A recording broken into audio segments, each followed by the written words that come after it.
On behalf of all New Democrats, we're here to commemorate and acknowledge Indigenous Veterans Day.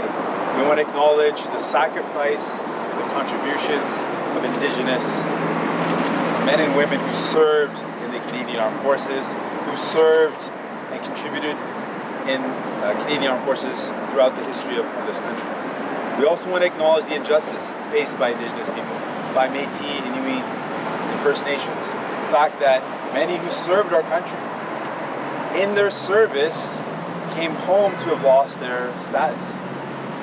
That's an injustice that we have to acknowledge, we have to recognize. We also want to acknowledge the contribution of Indigenous veterans in our commitments to move forward.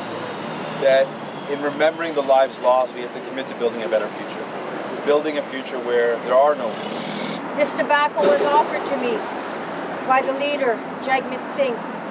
And this tobacco will be offered and will be laid at this monument that honors, commemorates, and acknowledges Indigenous veterans.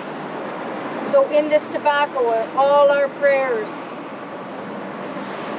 and our thank you for those men and women, Indigenous veterans, who gave their lives for all of us to have freedoms here today in this beautiful country, Canada. Chi miigwech. Thank you. Miigwech.